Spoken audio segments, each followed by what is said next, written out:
President Donald Trump is attempting to create more of a roadblock. Trump's at it again. Welcome back to Moose and Loose. My name's David. Today we've got Donald Trump sharing his thoughts on how negotiations are going with Canada. We got some polling data that came out this week on Alberta separation. Got some other stuff. Let's jump into this. Starting this one off, we got this from Trending Politics showing household debt as a share of GDP. All the countries listed here, and where's Canada? Well, it's number 3, 101% of household debt as share of GDP, only to be bested by Australia and Switzerland. You'll notice America isn't even on this list. Got this one here. I've seen this multiple times. Just thought I'd point this out. CP24 posting Wasaga Beach recognized as Canada's #1 beach for swimming. I've seen multiple posts on X today, this coordinated effort to make Wasaga Beach seem like this great place to swim. We all know the stories of all the hot corals being dropped on the beach. I don't know if people are burying hot ones in the sand year round, but the comments here are all saying the same thing, swimming in the doo-doo. We also got journalist Eli here posting this. Ontario Liberal Party will allow temporary residents to vote in its upcoming leadership race. Of course they will. Temporary residents were banned from federal Liberals' last leadership race amidst foreign interference concerns, but for the Ontario Liberal Party, that's no problem. Why the heck would temporary residents be allowed to vote for anything in Canada? This country's becoming a joke. Next time they'll be allowed to vote in our federal elections. This is just it. Why? Citizens only. We should make a rule too that you have to be citizen for so much time before you can vote, because otherwise we get what we have right now where the Liberals just keep bringing in people from South Asia and giving out all the free handouts, and what do they get in return? Votes. People are more likely to vote Liberal when they're getting $80,000 a year from the government for months or years before becoming a citizen. Moving ahead, we're not going to be talking too much about Tumbler Ridge, but we do have this one clip here, another one from Ian Hanuman Singh, as this account's pointing out, listen to the most disgusting question. He asks MLA Larry Newfield, do you think this is an appropriate question for him to ask? People,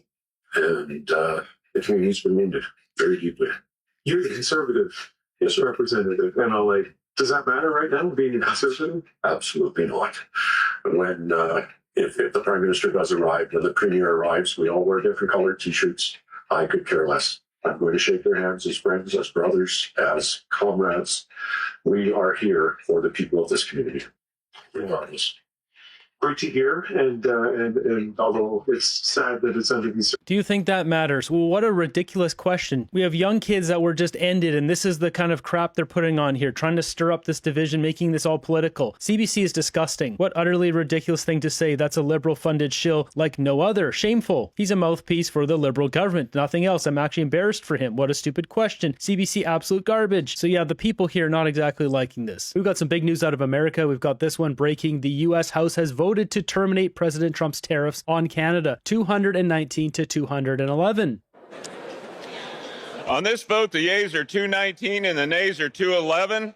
The joint resolution is passed. Without objection, the motion to reconsider is laid on the table.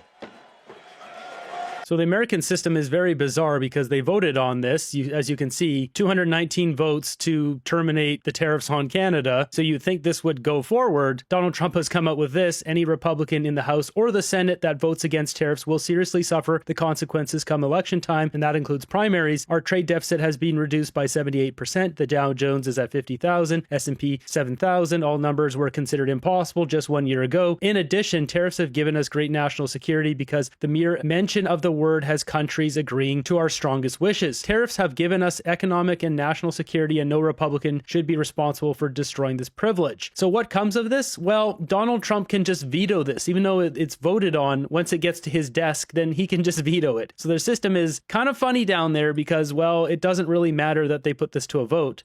And reaction from this side of the border as well. Ontario Premier Doug Ford posting a statement saying this is an important victory with more work ahead. He thanked members of both parties, saying, quote, let's end the tariffs and together build a more prosperous and secure future. And CTV News U.S. political analyst Eric Ham joins us now with more. Eric, great to see you. It's always interesting to read the reactions that come in immediately after developments like that. But let's talk about what happened in the House. We understand some Republicans joining hands with Democrats to pass this bill in a rebuke to Trump's trade policies. Tell us more. Yeah, that's right. In fact, the procedural vote that took place earlier that would actually allow this vote on this legislation by House Democrats only received 3 votes. But what we see here, this actual vote to repeal the tariff got 6 Republicans to join with Democrats to move this through the House, and now it goes before the Senate. Now, President Donald Trump certainly was not happy with the outcome. In fact, in that Truth Social post, he made clear that any Republican that actually stood against him on this issue regarding tariffs, they would have consequences come election time. He said, including primaries. So what we're seeing here right now is President Donald Trump is attempting to create more of a roadblock for Republicans, as we're now beginning to see some Republicans are beginning to move away from the president, particularly on the Epstein issue, as well as now on tariffs as it relates to Canada. Yeah, more threats, of course, being issued by the president to his own. But let me ask you about... So Trump has come out with another tweet, or technically it's called The Truth on this website. Canada has taken advantage of the United States on trade for many years. They're among the worst in the world to deal with, especially as it relates to our northern border. Tariffs make a win for us easy. Republicans must keep it that way, President Donald J. Trump. You see this? They're among the worst in the world to deal with. This statement here, what is this? Is this Donald Trump negotiating hard once again? Is this him trying to help Mark Carney get a majority government because Brookfield shielded him during this investigation into 666 Fifth Avenue, his son-in-law Jared Kushner's property that was failing, that was bailed out with Qatari money that was invested in Brookfield? I write regarding Brookfield Asset Management's refusal to provide the Senate Finance Committee information as requested. Once again here, it says down here 666 Fifth Avenue. Is this Trump giving an IOU to Mark Carney and Brookfield? What we do know, this is going to rile up Canadians once again to vote for Mark Carney for some reason, thinking that he's going to somehow get a deal with Donald Trump when he clearly keeps proving that he's working for America. He's invested in America 91%. His EV plan he just rolled out will subsidize American EVs. He just caved on the F-35 contracts, just quietly slid that one under the rug. No negotiating, just buying the F-35s. Carney is not working for Canada, and this doesn't bode well for us. Moving ahead, we've got a new Alberta separation poll that has come out. New numbers around the push for Alberta separation. Polling from the Angus Reid Institute says that push could be more talk than action. The poll shows fewer than 3 in 10 in Alberta say they would vote in favor of the province leaving Canada. Nearly 2/3 say they'd vote to stay in Canada. So what we're looking at is 8% that would definitely leave, 21% leaning towards leaving, so 28%. And if you add in, say, a couple percent from the not sure, that could be upwards of 32%. Meanwhile, the man who wrote Canada's law on separation referendums urging the federal government to stake out a stronger position. As separatists in Alberta threaten to tear the country apart, the man who helped draft the landmark Clarity Act has a warning for those pushing a referendum on independence. It's interesting. Let's just talk about the language there from JP Tasker. Alberta separatists threatening to tear apart the country. How about the Liberals that have crapped all over the West for decades now? The language here matters. Alberta, Saskatchewan, British Columbia has been getting the short end of the stick from the Liberals, from Pierre Elliott Trudeau, Justin Trudeau, and Mark Carney, Liberals, for decades now. So if the country is being ripped apart, whether it's from Alberta, Saskatchewan separation, Quebec separation, it's because the Liberals are doing such a bad job of unifying the country and treating all citizens equally. A very demanding one, because to trigger the breakup of a country is not something trivial. That federal legislation passed after the 1995 vote on Quebec separation makes it difficult for any province to pull out of Confederation. There needs to be a clear question on secession approved by Parliament, and a slim majority won't cut it. Put your country before your party, please. That would be my reaction. I have no patience for separatist blackmail. Stéphane Dion says Alberta Premier Danielle Smith is playing with fire, making it easier to hold a referendum and not clearly standing up for Canada. It's a mess, and she needs to clarify what that means for Albertans and Canadians, the situation she has created herself.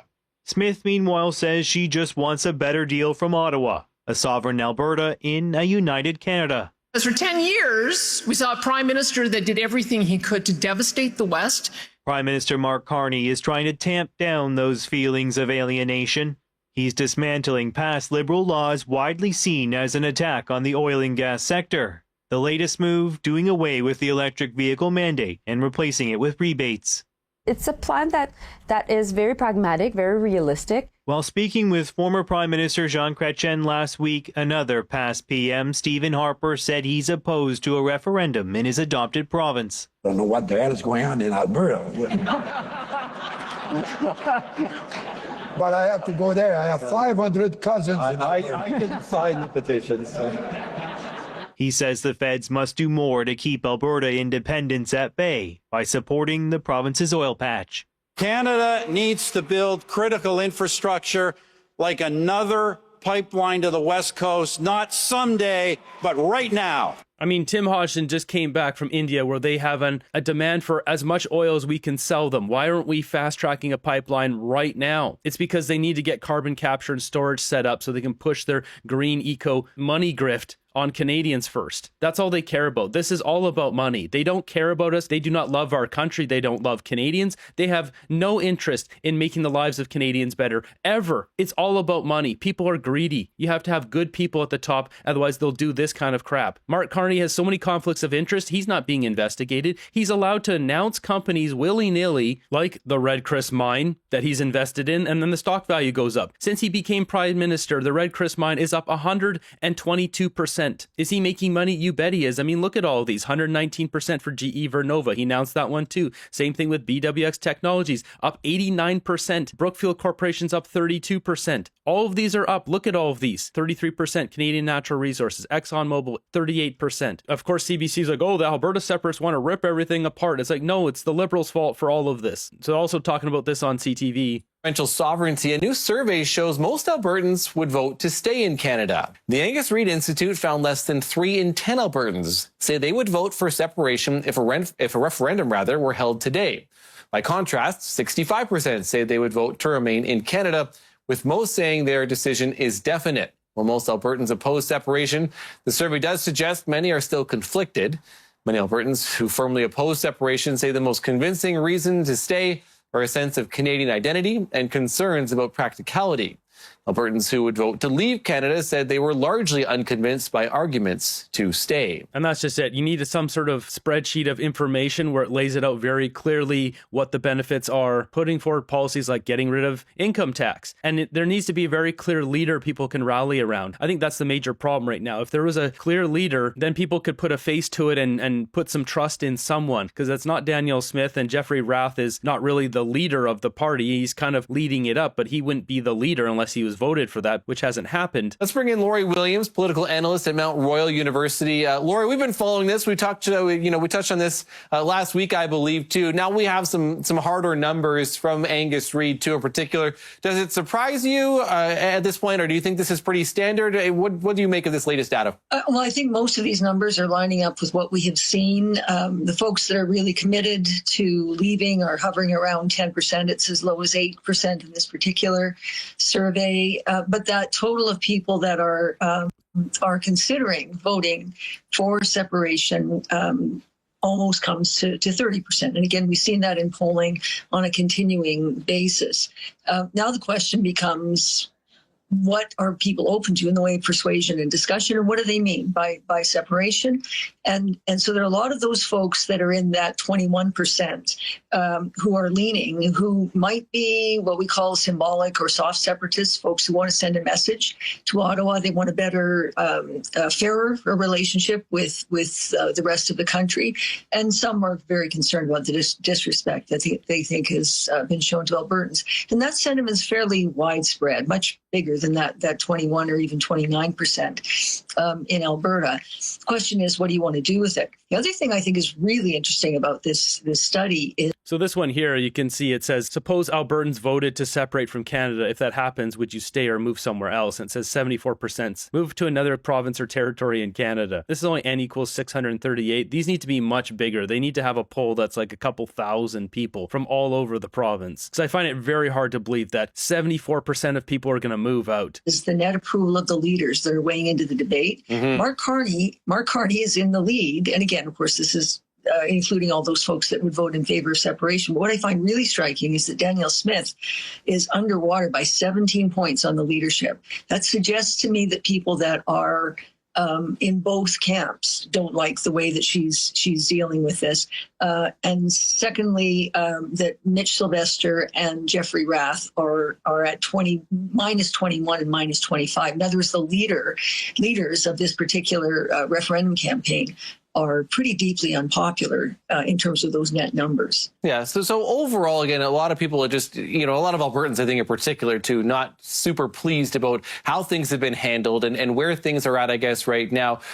What happens, do you think, Lori, now moving forward as we continue to watch, as we're going to watch and see if they get to their 178,000 signatures by the beginning of May, if a referendum will actually happen right now. But, it feels like a lot of this discontent goes back. Like, let's get real. That's going to happen. There's definitely going to be enough people to push that forward to a vote. They should speak more honestly on here. There's clearly enough people signing that's going to happen. But as I said before, I don't think, from all the polling data, whether you look at this one or all the other ones, it's going to be around 30%. It's not enough, which means conservatives, all conservatives, whether it's separatists from Alberta or Saskatchewan or anywhere across Canada, all have to rally together to get rid of this corrupt liberal government, because that's the best shot to save our country. Right now, Carney's just going to run this thing into the ground with his net zero agenda, getting absolutely stinking rich, and Canadians don't even know what's going on. Look at this video here from Real Talk Politics in Halifax. This is obviously a very left-leaning place, but just listen to this. They asked Carney or Poilievre. Carney.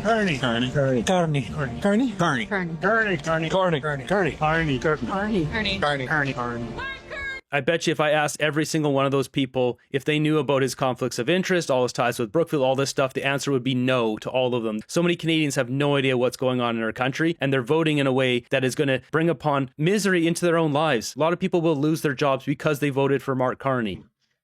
Why? Well, because let's be... Oh, actually, never mind. Oh, he's an asshole. You'd like medic? I don't know much about all of them. Mark Carney or Pierre Poilievre? Mark Carney. Why? I love him. Yeah? Poilievre. You have a good relationship with him? I don't. Just you don't know? I don't know. I don't have all the time to justify it. He's got good judgment. Don't have all the time to justify it, as in he doesn't know why. Going to a central banker for political advice is never a good idea. Polished, intelligent, thoughtful, considering his remarks. Looking up the entire country. The new world order. Because there's no other choice. There's no other choice. No. Oh, yeah. No. What do you think if we had a Canadian Trump?